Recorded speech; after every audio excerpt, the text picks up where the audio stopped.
నమస్తే మాస్టర్స్, నా పేరు లావణ్య. మనం మరణం మధురం క్షణం క్షణం అనుభవైక జ్ఞానం జోర్డన్ గారిచ్చిన ఇంగ్లీష్ పుస్తకాన్ని తెలుగులోకి అనువదించిన ఎం స్వర్ణలత మేడంకి కృతజ్ఞతలు చెప్తూ మరణం మధురం పుస్తకాన్ని మళ్ళీ తర్వాత భాగాన్ని చూద్దాము. ఈరోజు లాస్ట్ వీక్ మనము కాలం అనే చాప్టర్ స్టార్ట్ చేసామన్నమాట. ఏం చెప్పారంటే కాలం అనేది భూలోకంలో ఉంటుంది, అలాగే ఇతర లోకాల్లో కూడా ఉంటుంది, పైలోకాల్లో. ఎందుకు అంటే కాలం అనేది కేవలం మార్పు కోసం అనమాట, పరిణామం చెందడం కోసం అనమాట. ఇప్పుడు ఒక వ్యక్తి ఒక చోటు నుంచి ఇంకో చోటికి వెళ్ళారు, కదిలారు అంటే అదొక మార్పు కదా. ఆ మార్పుని సూచించడానికి కోసం కాలం అనేది ఉంటుంది అంతే అనేసి చెప్పారన్నమాట.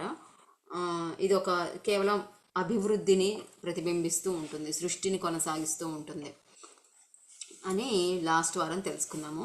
ఇప్పుడు దేవుడు సామూహిక చైతన్యం, సర్వస్వం, ఆది వ్యక్తిత్వం, కాలంలో ఉనికిలో ఉంటాడు. అంటే దేవుడు ఎక్కడెక్కడ ఉంటాడు, అన్ని చోట్ల ఉంటాడు కదా, సర్వస్వం అయి ఉంటాడు. ఆది వ్యక్తిత్వం అంటే ఒక పర్సనాలిటీలో ఏదైతే మొట్టమొదటి పర్సనాలిటీ ఏదైతే ఉందో అది అయి ఉంటాడు. అట్లాగే అందరిలో చైతన్యంగా ఉండుంటాడు, కాలంలాగా ఉంటాడు. ఎందుకంటే దేవుడు నేర్చుకోవడాన్ని మరియు వ్యాపించడాన్ని కొనసాగిస్తాడు. చైతన్యంగా అవడానికి అంతం లేదు. చైతన్యం ఎప్పుడూ తనకు అంతు ముందు తెలియని దాన్ని తెలుసుకుంటూ, అంతకుముందు తెలియని దాన్ని తెలుసుకుంటూ, అంతకుముందు దాన్ని సృష్టించలేని దాన్ని సృష్టిస్తూ పెద్దది అవుతూ ఉంటుంది. ఇప్పుడు సంపూర్ణమైన ఖచ్చితమైన జ్ఞానం ఉనికిలో లేదు, ఎప్పటికీ ఉండదు. కాలం అనంతంగా విస్తరిస్తూ నేర్చుకున్న ప్రతిదానిని చైతన్యపు మార్పుగా చేస్తుంది. బాగుంది ఇది. ఏంటంటే ఈ క్షణం సృష్టి పరిపూర్ణంగా ఉంది, ఈ ఇంక మొత్తం జ్ఞానం అంతా ఉనికిలో ఉంది, ఇంకేమీ లేదు అని చెప్పడానికి లేదు అని చెప్తున్నారు. భగవంతుడు ఏం చేస్తుంటాడు, ఎప్పుడు కూడా సృష్టి చేస్తూ ఉండి ఆ కొత్త చైతన్యాన్ని, ఆ జ్ఞానాన్ని పెంపొందించుకుంటూ పెద్ద అవుతూ ఉంటున్నాడు. ఆ చైతన్యం అనేది సామూహిక చైతన్యం కదా. దేవుడు అంటే ఒక వ్యక్తి కాదు, ఒక సామూహిక చైతన్యం. ఆ చైతన్యం ఇంకా ఇంకా పెద్దదవుతూ ఉంటుందన్నమాట. కాబట్టి సృష్టిలో ఎప్పుడు మార్పు జరుగుతూనే ఉంటుంది, పరిపూర్ణం అవుతూనే ఉంటుంది, పెరుగుతూనే ఉంటుంది. అనంతంగా కాలం నేర్చుకుంటూనే ఉంటుందన్నమాట, ఆగడం అనేది ఉండదు. ఆత్మ మరియు భౌతిక ప్రపంచాలలో కాలం మార్పుకు సూచనగా పనిచేస్తుండగా, ఆత్మతలం యొక్క కాలం భౌతిక కాలానికి వెలుపల స్వతంత్రంగా ఉంటుంది. ఆత్మతలం నుండి మనం మన విశ్వాన్ని దాని చరిత్రలో ఎప్పటి నుంచైనా, అంతకు ముందైనా తక్కువ పరిపూర్ణత మరియు పరిణామం కలిగిన విశ్వాలుగా పరిశీలించగలము. మనం బిగ్ బ్యాంగ్ను, ప్రథమ నక్షత్రాల ప్రేలుడును గమనించవచ్చు. ఆకాశిక్ రికార్డుల యొక్క ప్రత్యేక సంచికల ద్వారా మనం భూమిపై ఐమాక్స్ సినిమా హాల్లోకి వెళ్ళినట్టుగా ప్రవేశిస్తాము. జోర్డన్ చెప్తున్నారు కదా, మనకి పైలోకాల్లో ఏమేమి ఉంటుంది అనేది చెప్తున్నారు కదా. సో ఆయన ఏమన్నారంటే భౌతిక ప్రపంచంలో కాలము రెండు, భౌతికము ప్రాపంచిక రెండిట్లో కూడా కాలము మార్పుని సూచిస్తూ ఉంటుంది.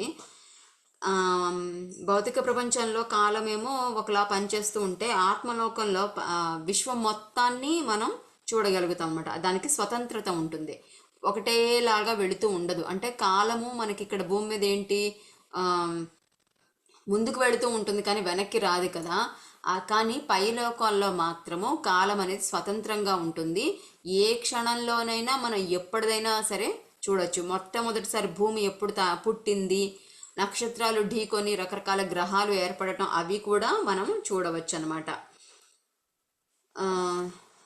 ఎటువంటి పరిణామాలు జరిగాయి, ఏమేమి చరిత్రలు జరిగాయి, ఏ ఏ దేశాలు, అన్నీ కూడా మనం పైలోకం నుంచి చక్కగా చూడవచ్చు. మనం మన విశ్వం యొక్క పరిణామాన్ని ఒక 3D 360 చలనచిత్రాన్ని చూసినట్లుగా చూడగలము. కానీ మనం ఆ సంఘటనలో చాలా వాటి వరకు ప్రయాణించలేము. ఎందుకంటే మన ఆత్మశక్తి కాంతి రూపొందించిన మార్గంలోనే మనల్ని తీసుకువెళుతుంది.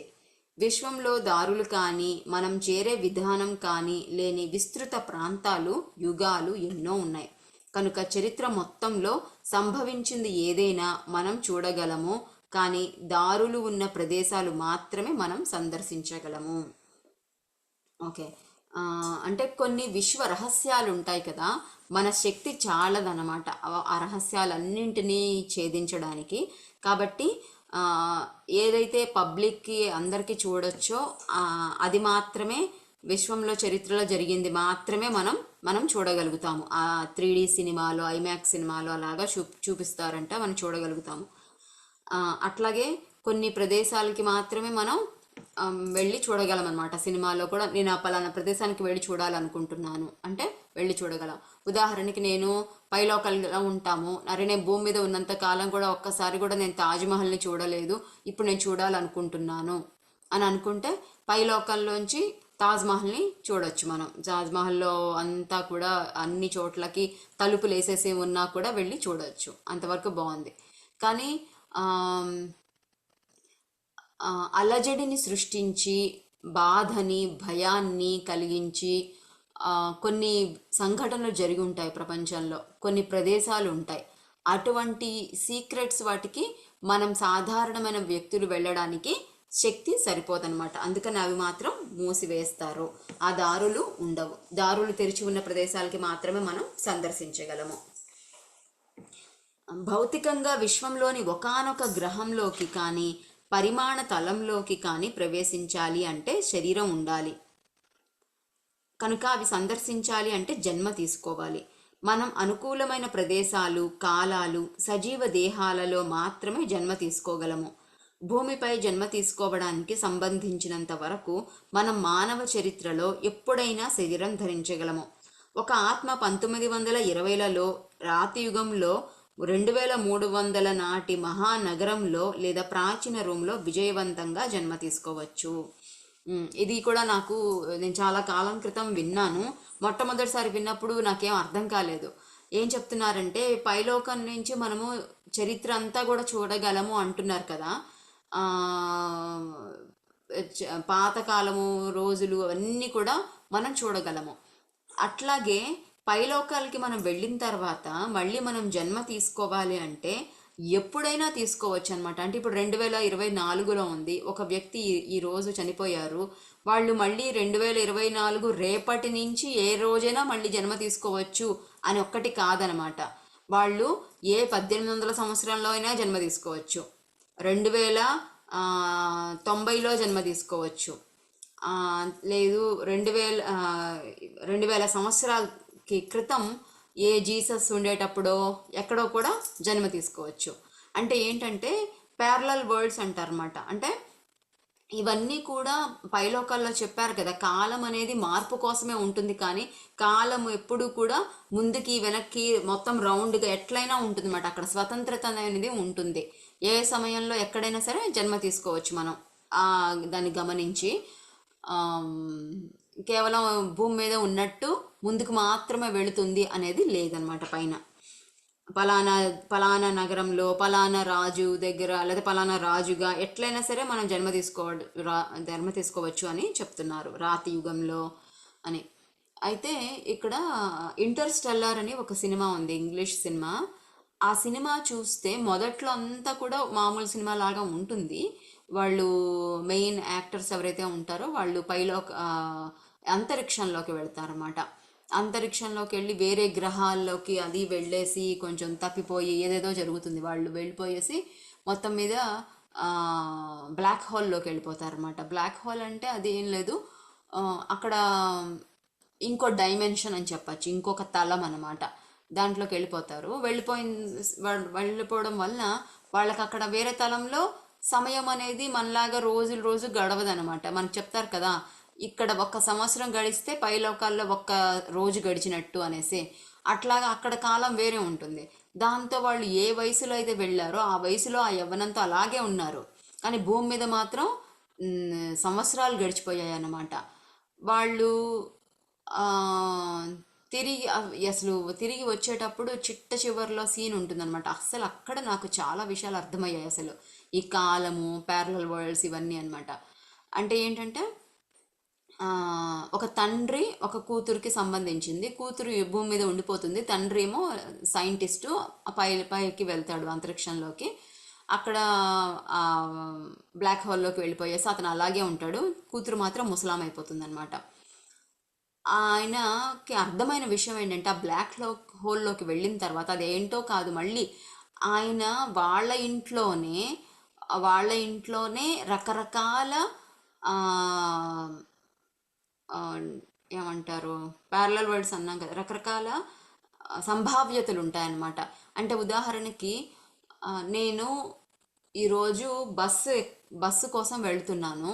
నాకు మధ్యలో ట్రాఫిక్ అడ్డం వచ్చింది. నేను ఎక్కాలనుకున్న బస్సు మిస్ అయిపోయింది. అది ఒక రకంగా జరిగింది. అదే రెండో రకంగా అనుకోండి, నేను వెళ్ళాను, నాకు ట్రాఫిక్ ఏం అడ్డం రాలేదు, నేను వెళ్ళాల్సిన బస్సు ఎక్కేశాను, వెళ్ళిపోయింది.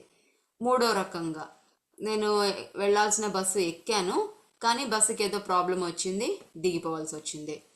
ఇట్లా మనకి ఒక సంఘటనని ఎన్నో రకాలుగా సృష్టించవచ్చు కదా, ఎన్నో సంఘటనలుగా మార్చవచ్చు. మన ఆలోచనలు బట్టి అది జరుగుతూ ఉంటుంది, రకరకాలుగా మారిపోతూ ఉంటుంది అనమాట. ఇప్పుడు మనము అరే నాకు టైం అయిపోతుంది, నాకు ట్రాఫిక్ అడ్డం వస్తుంది, నేను కరెక్ట్ టైంకి వెళ్ళలేను అని అనుకున్నాం అనుకోండి, అది ఒక ఆలోచనగా వచ్చింది అనుకోండి మన లోపల. విశ్వం ఏం చేస్తుందంటే ఆ విధంగా సృష్టి జరగడానికి చేస్తుంది అనమాట. ట్రాఫిక్ అడ్డం వచ్చేలాగా ఇవన్నీ వచ్చేలాగా తయారు చేస్తుంది. ఎందుకంటే మనమే మన ఆలోచనలతో మనమే సృష్టిస్తున్నాం కాబట్టి. ఒకవేళ వెంటనే మనకి ఎరుకలోకి వచ్చారు, నేను నెగటివ్గా మాట్లాడుతున్నాను, ఎందుకు ఇలా అనుకోకూడదు కదా, లేదు లేదు నేను క్షేమంగా తిరిగి వస్తాను అని అనుకున్నప్పుడు అది మారిపోతుంది అనమాట వెంటనే.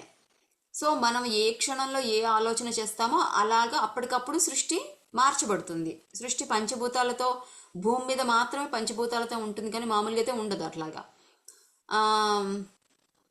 సో వాళ్ళకు కూడా ఆ సినిమాలో కూడా అనమాట, ఆ తండ్రి రకరకాల ఆలోచనలతో, తండ్రి కూతురు ఇద్దరు రకరకాల ఆలోచనలు చేస్తూ ఉంటారన్నమాట. చేస్తూ చేస్తూ అక్కడ మార్పులు చెందిస్తూ ఉంటారు. అవన్నీ ఆ బ్లాక్ హోల్లోకి వెళ్ళిన తర్వాత ఆ తండ్రి చూస్తాడనమాట.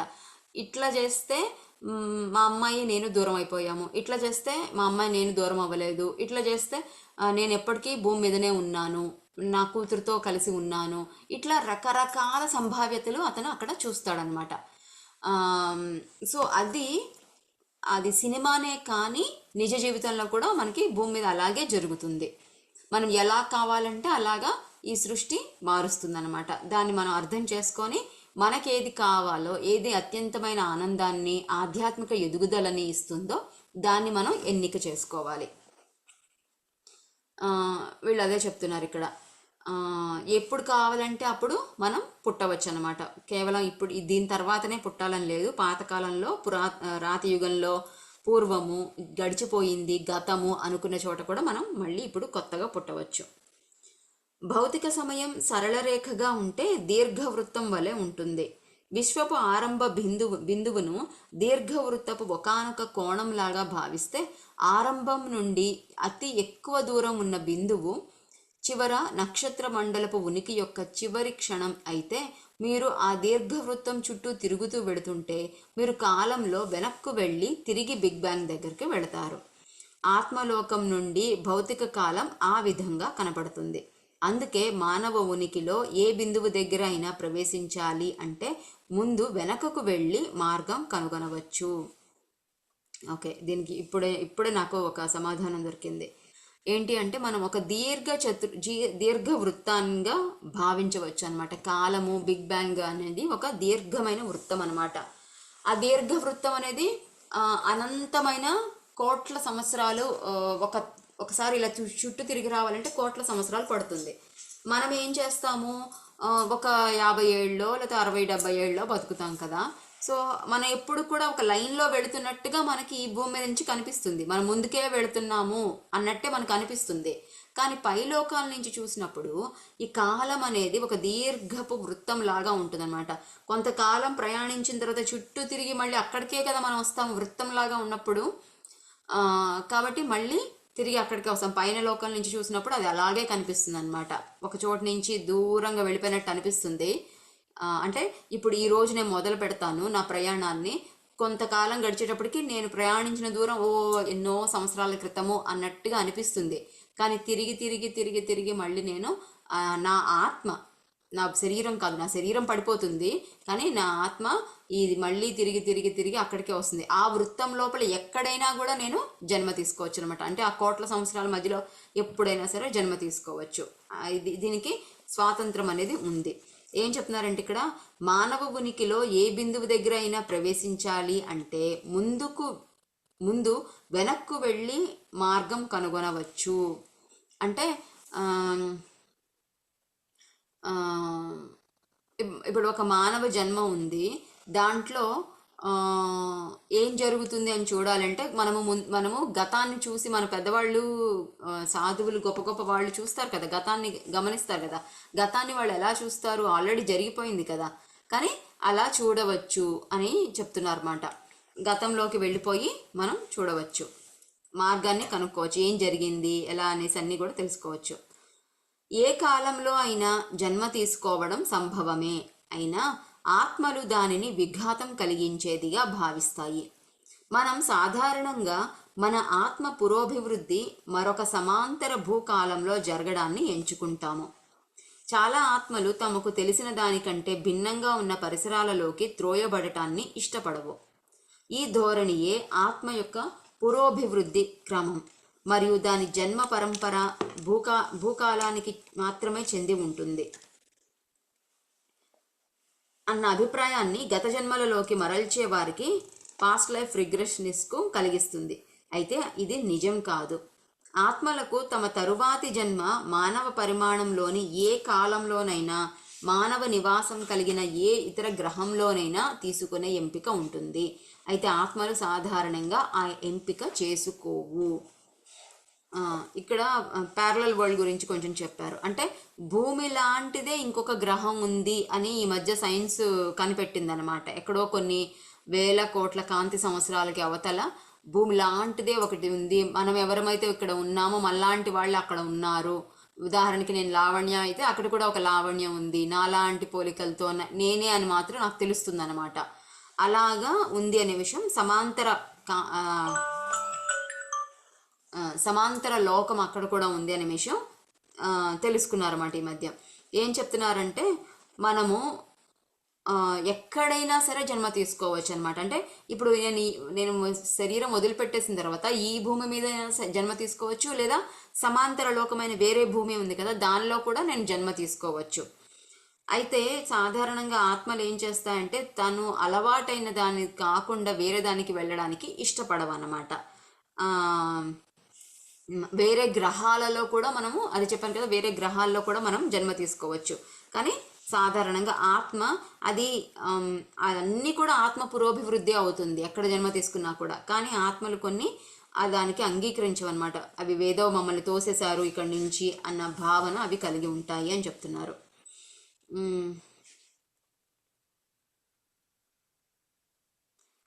పాస్ట్ లైఫ్ రిగ్రెషన్ అనేసి అంటే గత జన్మల్ని చూసుకోవడం గురించి ఉందన్నమాట. అదొక టెక్నాలజీ, అది చేస్తారు చాలామంది. ఈ గత జన్మలు ఎవరైతే చూసుకున్నారో అవన్నీ కూడా భూమి మీద తీసుకున్న జన్మలే అన్నట్టుగా మనకి చెప్తారనమాట. కానీ అలా ఏం లేదు, అవి ఏ లోకంలో అయినా తీసుకున్నవి అయి ఉండవచ్చు అని చెప్తున్నారు. తర్వాత కారణ పరిమాణపు మాతృకలో ప్రతి జన్మ, ప్రతి ఎంపిక యొక్క పరిణామాలు నిలిపి ఉంచుకుంటుంది. మానవ చరిత్ర ఆరంభం నుండి చివరి వరకు ఆత్మలోకంలో చూడగలము. భూమి యొక్క సంపూర్ణ దీర్ఘ వృత్తకాలం అంతా తెలుస్తుంది. అయినప్పటికీ వైరుధ్యతతో ఆత్మలు ఒక శరీరం, ఒక కుటుంబం, ఒక సంస్కృతి మరియు ఒక యుగంలోకి ఎంపికలు చేసుకునే స్వేచ్ఛతో ప్రవేశించి తాము చేసిన ప్రతిదాని నుండి నేర్చుకుంటాయి. ఈ ఎంపికల పర్యవసానం కారణ పరిణామ రూపంలో ఒక ఆత్మ ఒక ప్రత్యేక శరీరంలో ప్రవేశించడానికి ముందే సంభవిస్తుంది. వారి ఎంపికలు మరింత స్వేచ్ఛగా, అమాయకంగా ఉండి వారు నేర్చుకునేది వ్యక్తిగత ఆత్మకు కానీ లేదా సామూహిక చైతన్యానికి కానీ అంతకుముందు తెలియని కొత్తదై ఉంటుంది.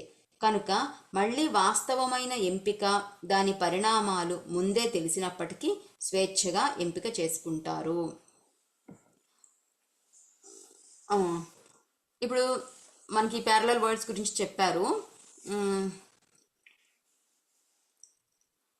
ఆ, మన మన యొక్క మూల చైతన్యం అనేది ఒకటి ఉంటుంది కదా. అంటే మన యొక్క కాన్షియస్, మనం ఏవైతే విషయాలన్నీ నేర్చుకున్నామో మన పూర్ణాత్మకి, మన మూల చైతన్యానికి అందచేస్తామన్నమాట. ఆ మూల చైతన్యంలో మనం ఎంచుకున్న ప్రతి ఒక్క జన్మ, దానిలో మనం పరిణామాలు అన్నీ కూడా అక్కడ రికార్డ్ చేసి పెట్టి ఉంచుతారనమాట. అవన్నీ కూడా అక్కడ ఉంటాయి. ఇప్పుడు నా ఆత్మని, ఈ జీవుడు ఎప్పుడు పుట్టాడు, ఎన్ని వేల సంవత్సరాల క్రితం భూమి మీదకి ఫస్ట్ టైం వచ్చాడు, లేదా ఎక్కడెక్కడ జన్మలు తీసుకున్నాడు, ఇట్లా అన్నీ కూడా ఆ మూల చైతన్యంలో రికార్డ్ చేసి ఉంటుందన్నమాట. ఒక జీవి ఎప్పుడు పుట్టారు, ఎన్ని ఎన్ని ఆత్మలోకంలోకి వెళ్ళారు, మళ్ళీ ఏమేమి నేర్చుకున్నారు, ఎన్నిసార్లు జన్మలు తీసుకున్నారు, అన్నీ కూడా చూడవచ్చు. ఇవన్నీ కూడా సంపూర్ణ దీర్ఘవృత్త కాలంలో తెలుస్తూ ఉంటుందన్నమాట.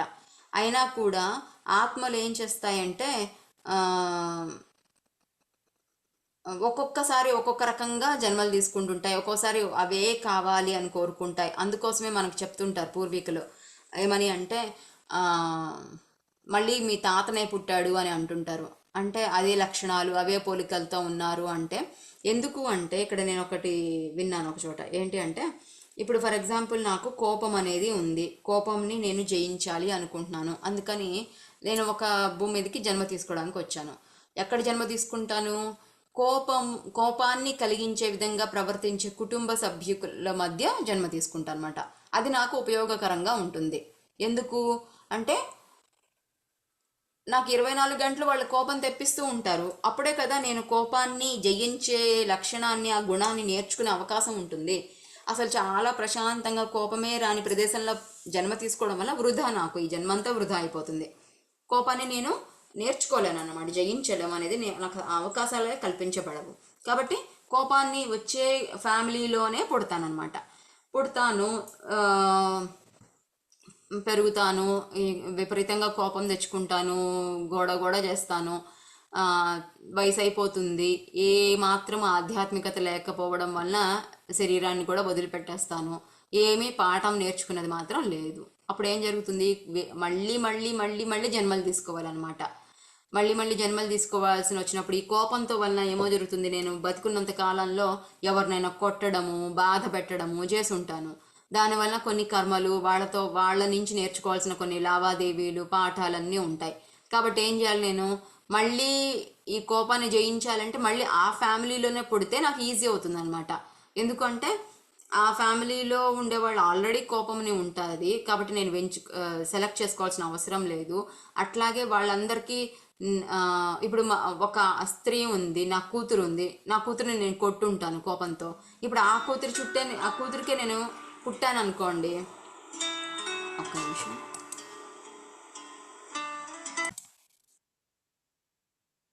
యా, సో ఏంటంటే ఇప్పుడు అదే కుటుంబంలో జన్మ తీసుకోవడం వలన ఇప్పుడు నా కూతుర్ని నేను బాగా కొట్టి ఉంటాను, బాధ పెట్టి ఉంటాను. ఇప్పుడు అదే కూతురి కడుపు నేను పుడతాను అనమాట. పుట్టినప్పుడు ఏమవుతుంది, ఆ తల్లి ఆల్రెడీ అసలే కోపము, వాళ్ళ నాన్న దగ్గర వాళ్ళ అమ్మ దగ్గర అంతా కోపాన్ని నేర్చుకొని ఉంటుంది, కొట్టడాలు అని నేర్చుకొని ఉంటుంది. ఆ పుట్టిన బిడ్డను కూడా కొడుతుంది అనమాట. దానివల్ల నేను ఏంటంటే ఈ జీవుడికి కొడితే ఇతరులకు ఎట్లాంటి బాధ కలుగుతుంది, భయపెట్టడం అంటే ఏంటి, ఇవన్నీ పాఠాలు నేను నేర్చుకుంటాను అనమాట. నేర్చుకునే అవకాశం వస్తుంది.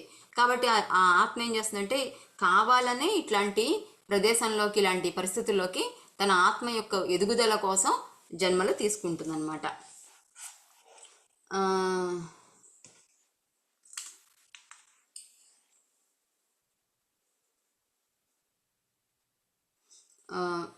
కొంతమంది కొన్ని ఆత్మలు ఏం చేస్తాయంటే అప్పుడు అంటే మనకి చెప్తారు కదా, బాల ఆత్మ, శైశవాత్మ అంటారు కదా. అంటే అప్పుడే మొట్టమొదటిసారి జన్మలు తీసుకోవడం, భూమి అంటే మూల చైతన్యంలోంచి బయటికి వచ్చి ఫ్రెష్గా జన్మలు తీసుకోవడం ఉంటుందన్నమాట. అప్పుడు వాటికి అంతగా తెలియవు, ఎటువంటి జన్మలు తీసుకోవాలి, ఎక్కడ తీసుకోవాలి అనేది పెద్దగా తెలియవు అనమాట. అలాంటప్పుడు కొత్తదనం ఉన్నప్పుడు ఏంటంటే మాస్టర్స్ గైడ్ చేస్తారన్నమాట. అంతేకాదు ఇంకా ఏం చెప్తున్నారంటే ఇక్కడ, ఒకవేళ మనకి ఈ జన్మ తీసుకుంటే ఎలా అవుతుంది, ఏమి పరిణామాలు ఉంటాయి అనే విషయం ముందుగానే తెలుస్తుంది మనకి. అయినా సరే స్వేచ్ఛగా అదే జన్మని ఎంపిక చేసుకుంటారు. ఈ జన్మలో చాలా కష్టం ఉంటుంది అన్న విషయం తెలిసినా కూడా వాళ్ళు అదే జన్మని ఎంపిక చేసుకుంటారు అని చెప్తున్నారు.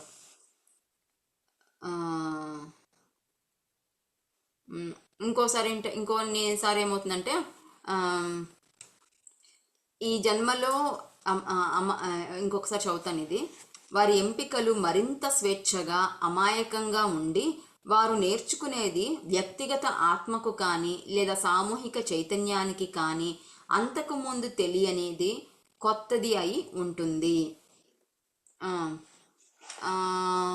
అంటే ఏం చెప్తున్నారంటే వాళ్ళు ఎంపిక చేసుకునే జన్మ వాళ్ళ యొక్క ఆత్మ పురోగతికి ఉంటుంది, లేదంటే సమాజం యొక్క ఆత్మ పురోగతికి ఉంటుంది, ఉపయోగపడేలాగా ఉంటుంది.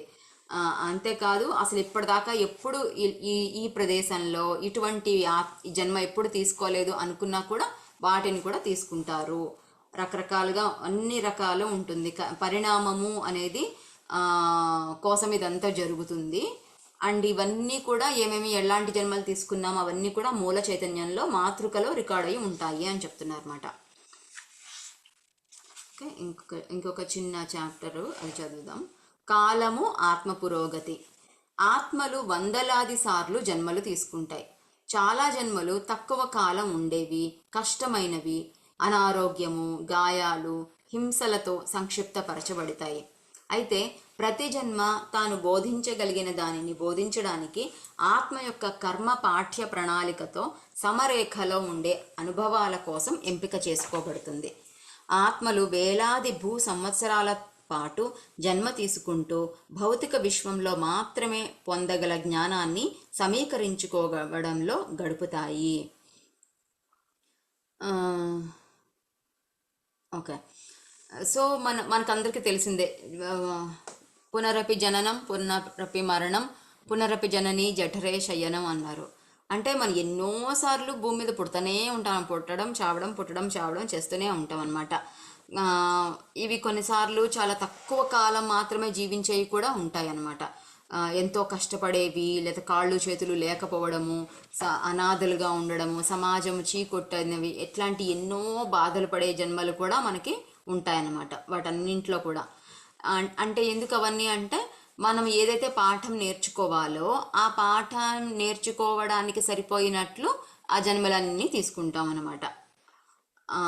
అనుభవాలు ఇక్కడ వస్తాయి అనే విషయాలు ఏమైతే ఉంటాయో, ఆ కర్మలు, ఆ పాఠ్యాలు, అనుభవాలు వస్తాయి అనుకునేవన్నీ కూడా జన్మలు మనం తీసుకుంటాము. ఏం చెప్తున్నారంటే ఆత్మలు వేలాది సంవత్సరాలు భూమికి సంబంధించిన సంవత్సరాలు వేలాది సంవత్సరాల పాటు జన్మ తీసుకుంటూ ఉంటారన్నమాట. భౌతిక విశ్వంలో మాత్రమే పొందడానికి వీలైన జ్ఞానాన్ని సమీకరించుకోవడం కోసం ఈ జన్మలు తీసుకుంటారన్నమాట. అంటే ఇంకెక్కడ అంటారు కదా, భూమి లాంటి గ్రహము ఇంకెక్కడా లేదు అంటారు. ఈ మానవ జన్మ లాంటి జన్మ, ఉన్నతమైన జన్మ ఇంకెక్కడా లేదంటారు. కాబట్టి భూమి మీద మాత్రమే వచ్చే పాఠాలు, ఇప్పుడు చిన్న చిన్న జన్మలు కూడా అన్నారు. అంటే పురుగు, చిన్న చిన్న జంతువులు అలాంటివి కూడా అనమాట. అవేముంది, కాళ్ళ కింద పడి చచ్చిపోతుంటాయి. సో అలాంటి జన్మలు కూడా తీసుకుంటాం అన్నమాట మనం. ఇట్లా వాటి వలన పొందాల్సిన జ్ఞానాన్ని, ఎదుగుదలని పొందుతూ ఉంటాం అన్నమాట. ఈ భూమి మీద మాత్రమే పొందగలిగిన కొన్నిసార్లు చెప్తారు, దేవతలు కూడా మనుషుల్ని చూసి అసూయపడతారు అనేసి. ఎందుకంటే ఏదైనా విషయం నేర్చుకోవాలి అంటే ఇక్కడ వెంటనే అవుతుంది, పైలోకాల్లో కుదరదు. ఎందుకంటే ఆత్మలోకంలో అందరూ ఆత్మతత్వంలో ఉంటారు. వాళ్ళకి అక్కడ ఈ ద్వేషము గురించి నేర్చుకుందామంటే అక్కడ ద్వేషం అనేది సంభవించదనమాట. కానీ భూమి మీద మనకి అందుబాటులో ఉంటుంది కాబట్టి నేర్చుకోవడం ఈజీ. ఎలా అయితే నేను ఇప్పుడు ఒక ఇంటర్లో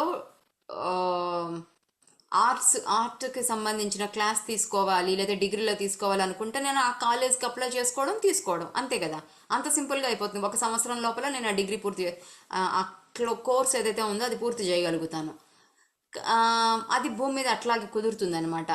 ఏదైనా నేర్చుకోవాలంటే అప్పటికప్పుడే పూర్తి అయిపోతుంది. కానీ పైలోకాల్లో అలాంటిది సంభవించదు. కాబట్టి భూమి మీద ఈజీ, ఎన్నో వేల సంవత్సరాల పాటు ప్రతి ఆత్మ కూడా జన్మలు తీసుకుంటూ ఉంటుంది. జన్మల మధ్య సమయం అనేది సంవత్సరాలలో కాకుండా ఆకాశిక్ రికార్డుల నుండి నేర్చుకున్న దానిని బట్టి మన ఆధ్యాత్మిక వృత్తుల కోసం పొందే వ్యక్తిగత శిక్షణలను బట్టి కొలవబడుతుంది. ఆత్మలు పరిణామం చెంది వివేకం సంతరించుకునే కొద్దీ వారి ఆరా మారుతుంది. ఇది కూడా కాలాన్ని సూచించే విధానాలలో ఒకటి. అదే విధంగా మనుష్యులు ముడతలు పడిన ముఖాలు వారి అనుభవాన్ని జ్ఞాపకం చేస్తాయి. ముదురు రంగు ఆరాలు, మెరిసే వర్ణాలు ఆత్మ వివేకాన్ని తెలియచేస్తాయి. ఓకే, మనం జన్మలు తీసుకుంటాము భూమి మీద, ఒక 100 ఏళ్ళు బతుకుతాము, పైలోకాలకి వెళ్ళిపోతాం, కొన్నాళ్ళు అయిన తర్వాత మళ్ళీ భూమి మీదకి వస్తాము. ఇక్కడ పైలోకాల్లో మనం గడిపే సమయం ఏదైతే ఉందో దాన్ని ఎలా లెక్క పెడతారు అంటే, భూమి మీద సంభవించినట్టు ఇగో ఇన్ని సంవత్సరాలు ఈ జన్మ తీసుకుంది అని సంవత్సరాలు భూమి మీద ఉంటాయన్నమాట. కానీ పైలోకాల్లో ఎలా లెక్క పెడతారు అంటే, ఆకాశిక్ రికార్డుల నుంచి మనం ఏదైతే అంటే మన ఆకాశిక్ రికార్డ్స్ ఉంటాయి కదా, మనం ఏం చేసామో భూమి మీద, ఎలాంటి ఆలోచనలు చేసాము, ఇవన్నీ కూడా ఆకాశిక్ రికార్డ్స్లో ఉంటాయన్నమాట. అవన్నీ కూడా దాన్ని బట్టి మనం ఎంతవరకు నేర్చుకోవాలి, భూమి మీదకి వచ్చి ఎంత నేర్చుకున్నాము, ఎంత ఆధ్యాత్మికతలోకి వెళ్ళాము, ఎంత వ్యక్తిగత పరిణామానికి ఎదిగాము, ఇవన్నీ కూడా అంటే మన ఆత్మ పరిణామాన్ని బట్టి అక్కడ కొలత వేస్తారనమాట పైలోకంలో. అట్లాగే ఆరా అనేది వినుంటారు. ప్రతి ఒక్క వ్యక్తికి కూడా ప్రతి ఒక్క వస్తువుకి కూడా ఒక ఆరా అనేది ఉంటుంది. ఆరా అంటే ఎనర్జీ ఫీల్డ్ అనమాట, శక్తి మండలం. ఈ ఆరా అనే దానికి రంగులు కూడా ఉంటాయి. ఒక్కొక్క ఫ్రీక్వెన్సీని బట్టి ఒక్కొక్క రంగు ఉంటుంది. ఎలా అయితే మనం మనిషి బాగా పండారు అన్నప్పుడు మొహం మీద ముడతలన్నీ కనిపిస్తే వాళ్ళు ముసలి వాళ్ళు అయ్యారు, ఎంతో జ్ఞానాన్ని పొందారు, ఎన్నో చూశారు అని ఎలా అయితే అనిపిస్తుందో, ఆరా రంగులు ముదురు రంగులో గనక ఉంటే, ముదురుగా మెరుస్తూ ఉంటే గనక వాళ్ళు ఆత్మ వివేకాన్ని తెలియజేస్తారనమాట. అంటే వీళ్ళు ఎన్నో జన్మలు తీసుకొని ఆత్మ జ్ఞానాన్ని పొందారు, ఎంతో ముందుకు సాగారు అనేది కనిపిస్తూ ఉంటుందన్నమాట. సో ఇది లావణ్య గారు, ఆరా అంటే ఏంటండి? ఓకే, ఆరా అంటే మనం కూడా చూడొచ్చు అది. యా, ఈ రోజుకి ఇది ముందు మరణం మధురం అనేది ఈ రోజుకి ప్రస్తుతానికి ఆపేసాము. ఆరా అంటే ఏంటంటే అంటే మీరు మీ వేలుని తీసుకోండి, ఇప్పుడే మీరు ప్రాక్టీస్ చేయొచ్చు. మీ వేలు తీసుకొని దాన్ని అదే పనిగా చూడాలన్నమాట. అంటే ఒక పెన్ను కానీ పుస్తకం కానీ ఏదో ఒకటి తీసుకోండి, అదే పనిగా చూడాలి. ఎలా చూడాలి అంటే చాలా తీక్షణంగా చూడటం కాకుండా చాలా అలవోకగలా చూస్తూ ఉంటే దాని బయట కూడా మీకు ఒక ఆకారం లాగా కనిపిస్తుంది, ఒక తెల్లటి మబ్బులాగా అట్లా కనిపిస్తుంది. మనం చాలామంది గమనించే ఉంటాం, ఇదంతా కూడా గమనించారు ఎప్పుడైనా? లేదండి. తెల్లటి మబ్బులాగా అంటే కొంచెం షాడోయిష్ లాగానా చుట్టూ? దాని చుట్టూ దాన్ని ఆనుకొని అదే ఆకారంతో కాంతి వలయం, అదే కాంతి శక్తి ఇదంతా అనమాట. దాని చుట్టూ ప్రతి ఒక్కరి చుట్టూ ఉంటుంది. మీకు ఒక్క నిమిషం ఉండండి, నేను కొన్ని సినిమాల్లో చూస్తుంటాం కదా లావణ్య. అవునమ్మా, అదే ఆ బొమ్మని స్నానం చూపిస్తాను. చేస్తుంటే చుట్టూ కూడా ఎల్లో కలర్ లో ఆరా ఉంటుందన్నమాట. దేవుళ్ళ చుట్టూ వేస్తారు కదా, ఆ ఆరా లేయర్ లాగా కదండి, అంటే ఒక బాల్ లో ఉన్నట్టు అట్లా ఆ టైప్. బాల్ అని అదే మన శరీరం ఎట్లా అయితే ఉంటుందో దాని చుట్టూ అది కూడా ఉంటుంది. నేను ఒకటి షేర్ చేస్తా ఉండండి ఇప్పుడు.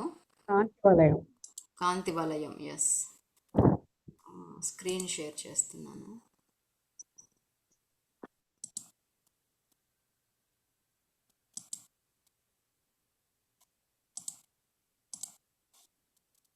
క్లోజ్ చేస్తున్నావా ఇవాళకి?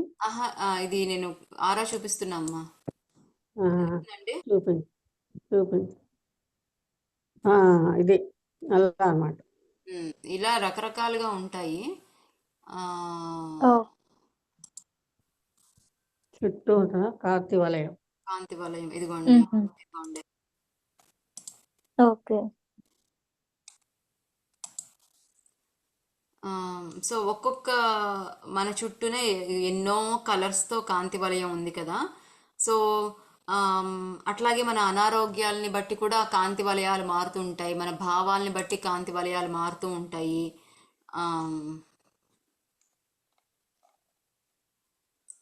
ఇంకా ఇదిగోండి ఇది ఒకటి బొమ్మ. ఉమ్. ఏ రంగులు ఉంటే దాన్ని బట్టి దాన్ని ఎలా అర్థం చేసుకోవాలి అన్నీ అన్నమాట. మన చుట్టూ ఎన్నో కలర్స్ ఉంటాయి. ఆ, మురికిగా, కాంతి లేకుండా, కాంతిహీనతతో ఉంటే ఏదో అనారోగ్య సమస్య ఉంది, లేకపోతే భావాలు బాలేవు ఇట్లా అనేసి అర్థం చేసుకోవచ్చు అనమాట.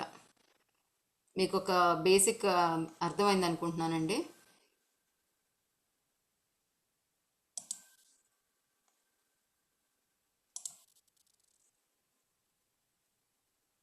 హలో, మిగతా వాళ్ళకి వస్తుందా అండి వాయిస్? లేదు నా లేదు. వాయిస్ రావట్లేదా? ఇప్పుడు వచ్చిందండి. ఉమ్. ఓకే. సో నేను చాలా విండోస్ ఓపెన్ చేసేసరికి అంటే ఆ కలర్స్ మనం చూడొచ్చా అండి, అదే మన చుట్టూ ఉన్నది? ఎస్, తప్పకుండా. అయితే ప్రాక్టీస్ చేయాలన్నమాట. దానికి ఆరా చూడటం అనేది ఒక టెక్నిక్. మరణం లేని మీరు అనే పుస్తకం ఉంది. ఆ పుస్తకంలో ఎలా ప్రాక్టీస్ చేయాలనే టెక్నిక్స్ అన్నీ కూడా ఉన్నాయన్నమాట. ఓకే. సో ఆ, ప్రతి ఒక్కళ్ళు కూడా ఆరాని ప్రాక్టీస్ ద్వారా చూడవచ్చు. అది చూడటం వల్ల ఏమవుతుంది అంటే ఆ, అందరూ ప్రాక్టీస్ చేసిన వాళ్ళు చేస్తారు, కానీ ప్రతిసారి చూడరు అనమాట. కానీ ఏదైనా అవసరమైనప్పుడు ఈ వ్యక్తి యొక్క ఆరా ఎలా ఉంది, లేదా నా ఆరా ఎలా ఉంది, ఇది క్షేమమేనా, ఈ పని చెయ్యొచ్చా, ఇట్లా రకరకాలుగా మనకి ఆరా చూడటం వల్ల ఉపయోగాలు ఉంటాయి.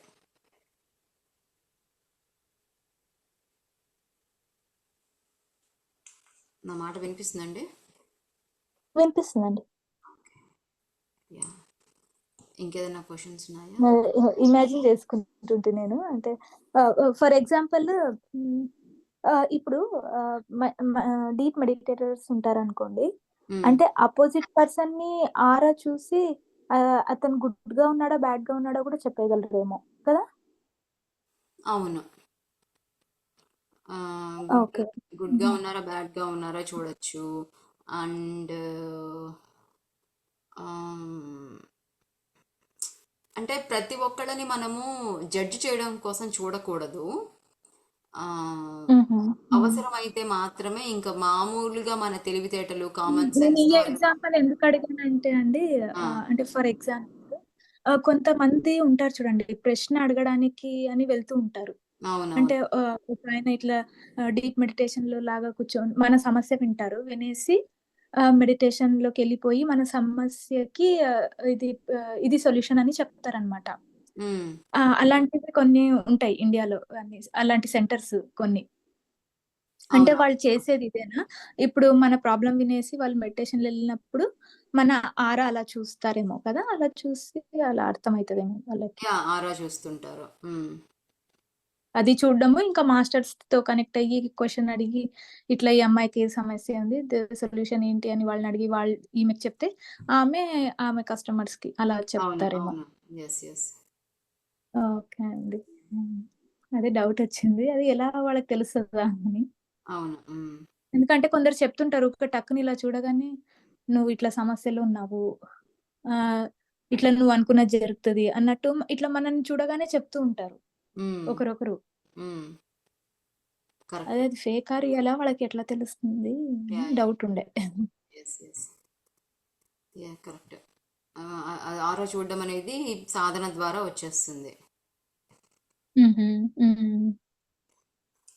అప్పుడు మోసపోం కదండి ఎవరి దగ్గర అట్లా.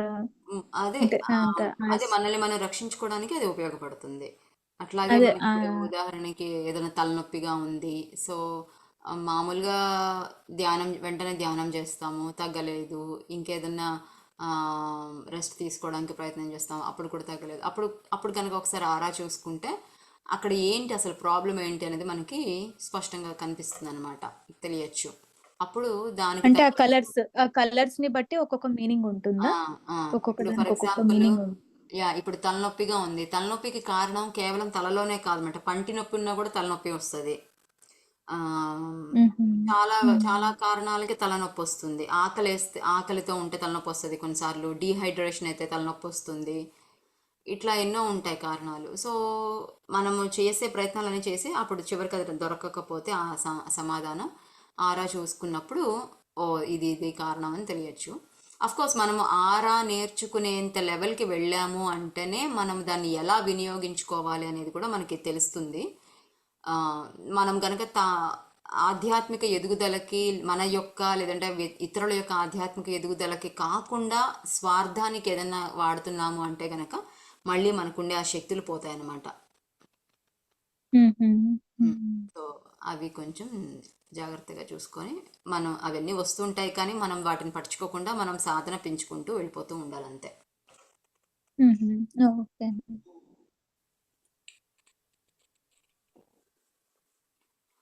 ఇంకెవరికైనా ఏదైనా క్వశ్చన్ ఉందా అంటే? ఓకే, లేకపోతే మనం ధ్యానం చేసుకుందాము. Thank you.